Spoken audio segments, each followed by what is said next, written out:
பல்வேறு தகவல்களை இசையோடு சொல்லிக் கொண்டிருக்கிறார்கள்.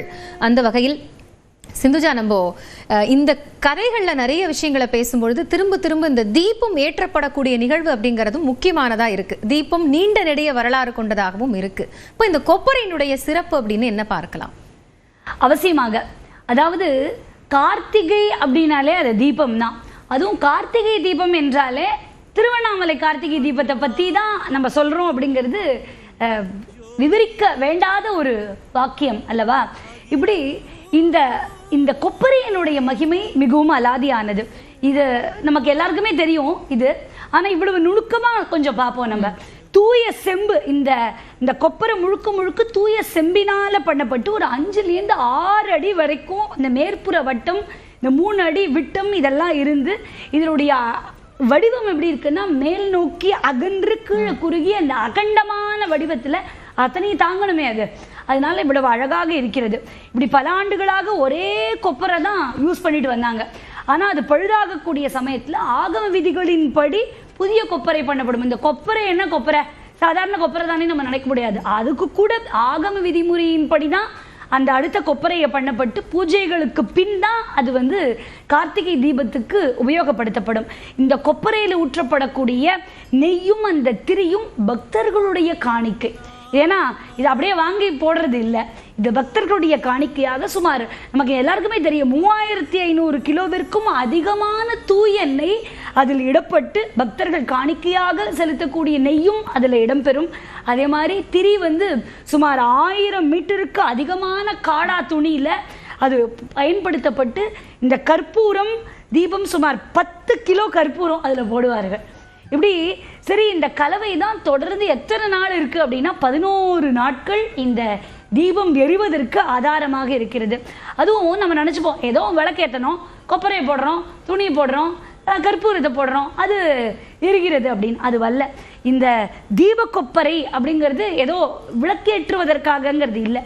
இது மனித வாழ்வினுடைய தத்துவத்தை மிக அழகாக வர்ணிக்கிறது. இந்த கொப்பரை அப்படிங்கிறது எது அப்படின்னு நீங்க யோசிச்சு பார்த்தீங்கன்னா வேதாந்தத்துல அது நம்முடைய மனம், நம்முடைய மனசு தான் மனமோ அல்லது உடலோ கொப்பரைன்னு வச்சுப்போமே. இந்த நெய் எது அப்படின்னு பார்த்தா இறைவனிடத்துல நாம் வைக்கக்கூடிய இடைவிடாத பக்தி. இந்த நெய்யின் மூலமாக இந்த கொப்பரை ஏற்றுகிறோம். இந்த மனசையும் உடலையும் இறைவனுக்கு பக்தியின் மூலமாக சமர்ப்பிக்கிறோம். இந்த திரி என்ன அப்படின்னு பார்த்தா எரிகிறது இல்லையா? அது எது எரிகிறதா? நம்ம பாவ புண்ணியம் தான் எல்லாமே எரியப்பட்டு அருணாச்சலம் என்ன கொடுக்கும் அப்படின்னா பாவத்தையும் எடுத்து புண்ணியத்தையும் எடுத்து ஒரு நிர்மலமா அப்படியே 0 மைனஸும் இல்லை ப்ளஸும் இல்லை அப்படின்னு அப்படியே நமக்கு ஒரு பரிபூர்ணமாக கொடுத்து விடுமா. இந்த ஜோதி எதை குறிக்கிறது என்றால் சிவஞானத்தை குறிக்கிறது. ஒரு சின்ன எடுத்துக்காட்டை இந்த இடத்துல அவசியமா சொல்லணும்.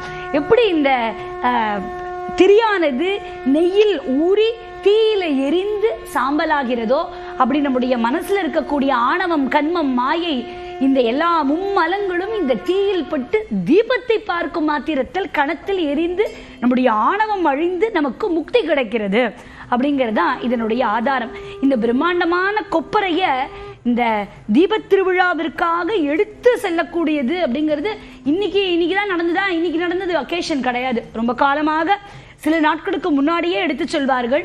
அதுவும் ஏன்னா கடினமான பணி இல்லையா, இந்த செங்குத்தான, அதுவும் நமக்கு தெரியும் 2668 அடி உயர மலை.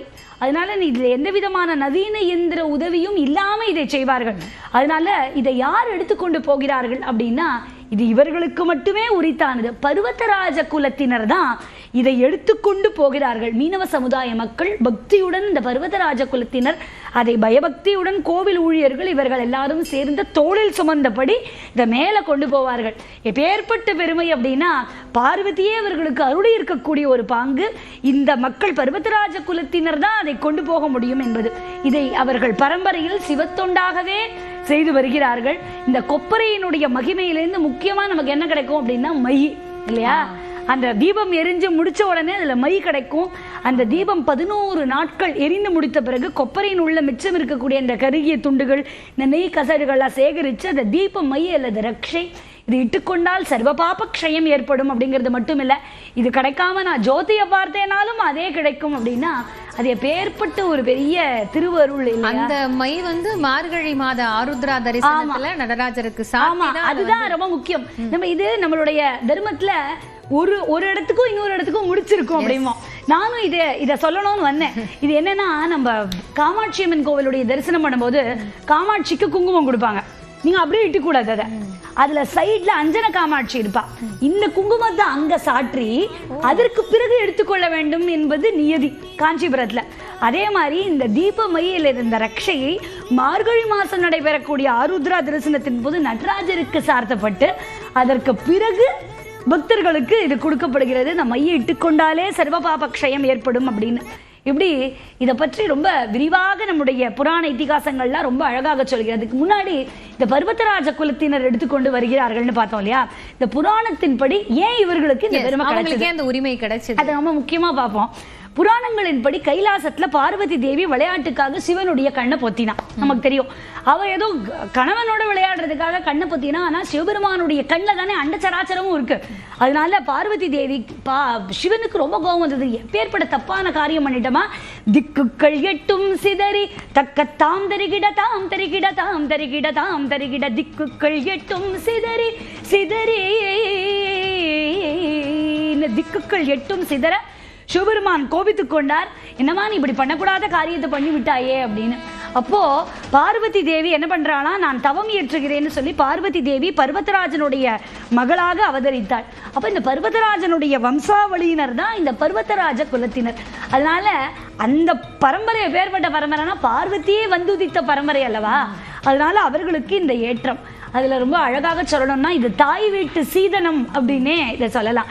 ஏன்னா அண்ணாமலையார் சிவன் பார்வதி தேவியை கல்யாணம் செய்து கொண்டதுனால இந்த பார்வதி தேவியினுடைய உறவினர்களான இந்த மீனவ சமுதாய மக்கள், இந்த பர்வதராஜ குலத்தினர் சிவபெருமானுக்கு மைத்துனர்கள் ஆகிவிட்டார். மச்சான்னு சொல்லுவோம் இல்லையா, மைத்துனர் ஆகிவிட்டார்கள். அதனால தங்களுடைய வீட்டு பொண்ணு பார்வதி, எங்க வீட்டு பொண்ணை நீ கல்யாணம் பண்ணிட்டு இருக்க, அதனால நான் உனக்கு எல்லாம் பண்றேன்னு சீர்வரிசை எடுத்துக்கொண்டு வந்து தாய் வீட்டு சீதனமாக இதை அன்புடன் கொடுக்கிறார்கள், இந்த கொப்பரையெல்லாம் கொண்டு வந்து அப்படின்னு சொன்னா.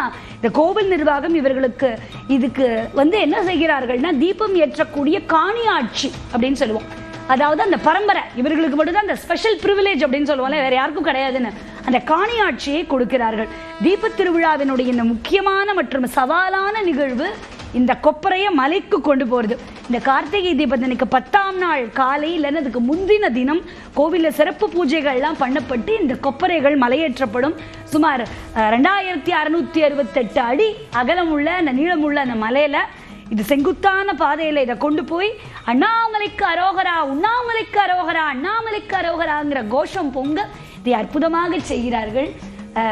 அண்ணாமலுடைய ஒரு அற்புதமான அண்ணாமலையாருடைய ஒரு பாடலை இதோட கேட்டோம்னா மிகவும் அழகாக இருக்கும் என்று ஆசைப்படுகிறேன். உங்க அண்ணாமலைனாலே அது பாட்டு இல்லாம அண்ணாமலை இருக்க முடியாது. ஏன்னா அண்ணாமலையை வந்து நம்ம நினைக்கும் தோறும் அருணகிரிநாதர் அவதரித்த தலம் என்பது நமக்கு தெரிகிறது. எப்படி சிவனார் மகிமையை இந்த ஜோதியும் மலையும்